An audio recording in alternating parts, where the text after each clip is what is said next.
사입이라는 말이 있습니다. 우리 모두가 잘 알고 있는 말이죠. 간혹 사용하기도 하고요. 하지만 그 사입이라는 말의 정확한 뜻을 알고 있는 사람은 많지 않은 것 같습니다. 공자가 활동하던 시기에 향원이라고 하는 유명한 선비가 한 명 있었습니다. 그런데 공자는 그 향원을 아주 싫어했죠. 일반적으로 공자는 다른 사람에 대한 자신의 감정을 잘 드러내는 사람이 아니었기 때문에 공자의 제자들은 그가 향원을 극도로 싫어하는 것을 이상하게 여겼습니다. 그래서 제자들이 공자에게 선생님, 왜 이렇게 향원을 싫어하십니까? 라고 물었더니 공자가 이렇게 답변을 했다고 합니다. 향원은 비난하려고 해도 딱히 비난할 것이 없고 흠잡으려고 해도 꼬집어 흠잡을 데가 없지만 시류에 편승하여 부정한 세상에 영합하는 자이다. 그는 언뜻 보면 거동이 충성스럽고 믿음직스러우며 청렴결백한 것 같아서 모든 사람들로부터 존경받고 스스로 옳다고 자처하지만 이런 사람이야말로 세상을 바로잡는 데 걸림돌이 되는 자다. 그렇기 때문에 덕의 도적, 즉 바른 세상의 적이라고 말하는 것이다. 그리고 이어서 공자는 이렇게 말했다고 합니다. 나는 군자처럼 보이지만 실제로는 그렇지 아니한 자를 미워한다 라고 말이죠. 그리고 바로 이 말이 공자왈 악사입이자, 즉 여기서 사입이라는 말이 생겨나게 된 것입니다. 여러분, 사입이는 그냥 가짜가 아닙니다. 진짜처럼 보이는 가짜죠. 그래서 비난하려고 해도 딱히 비난할 것이 없고 흠잡으려고 해도 꼬집어서 흠잡을 수가 없는 사람입니다. 딱 봐도 가짜면은 가짜라고 말할 수 있지만 사입이는 진짜 같은 가짜이기 때문에 대놓고 가짜라고 말할 수도 없습니다. 심지어 그 사입이들은 진짜처럼 보이기 때문에 많은 사람들의 사랑과 지지를 받고 있죠. 다시 말하자면 그들은 주류라는 것입니다. 실제로 그 분야에서 실세로 활용하고 있는 사람들이라는 것이죠. 그렇기 때문에 이들이 가짜라고 주장하게 된다면 오히려 그 가짜라고 말한 내가 가짜가 되어버리는 그런 일이 벌어지게 됩니다. 그래서 공자도 향원을 그렇게 미워했던 겁니다.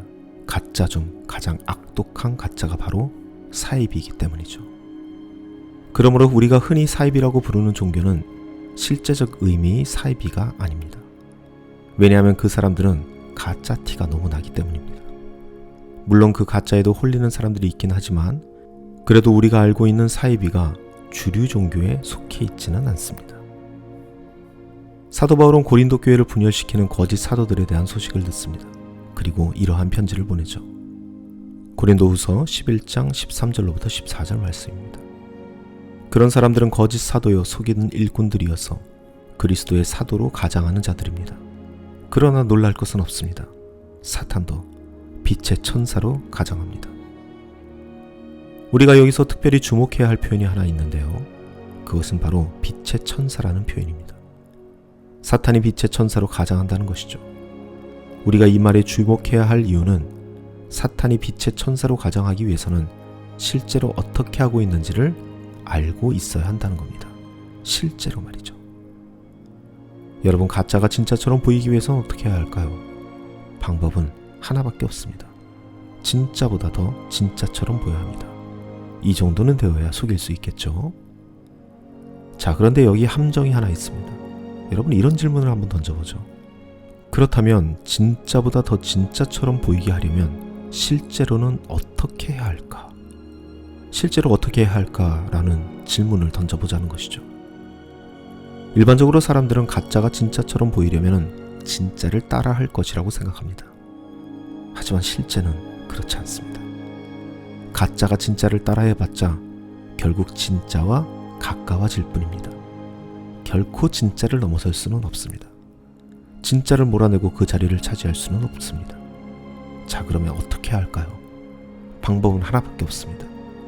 가짜가 진짜가 되기 위해서는 진짜보다 더 훌륭해 보여야 합니다.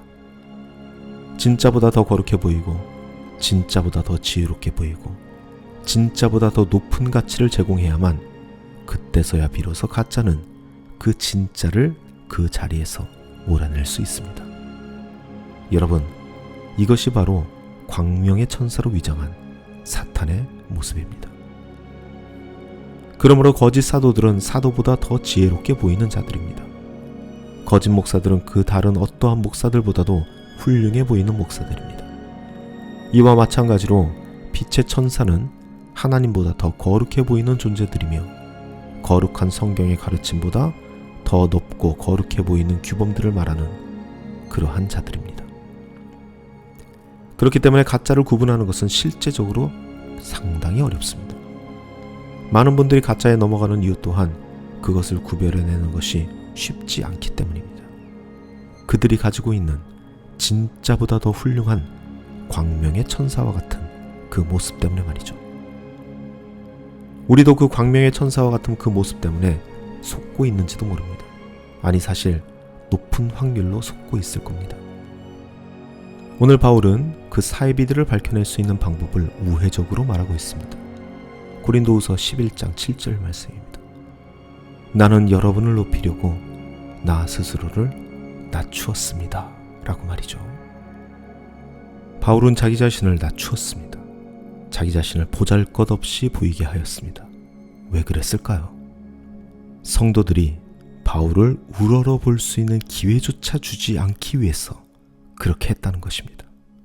그렇게 스스로 애써온 바울의 고백인 것이죠. 바울의 이 모습은 죄인의 모습으로 십자가에 달리신 예수님의 모습과 닮아 있습니다. 낮고 낮은 그 자리에 위치한 사람처럼 보이는 것입니다. 그리고 이런 것을 겸손이라고 합니다. 사이비는 겸손을 통해서만 분별할 수 있습니다. 사랑하는 성도 여러분, 나를 속이려 드는 그 사이비는 아마 내가 우러러보고 있는 바로 그 사람일 것입니다. 내가 우러러볼 수밖에 없게 만드는 바로 그 사람일 것입니다. 오늘 이 기도의 시간, 지금 이 순간에도 내가 우러러보고 있는 바로 그 사람을 내 마음속에서 지우고 오직 하나님만 바라보는 저와 여러분이 되시기를 간절히 소망합니다.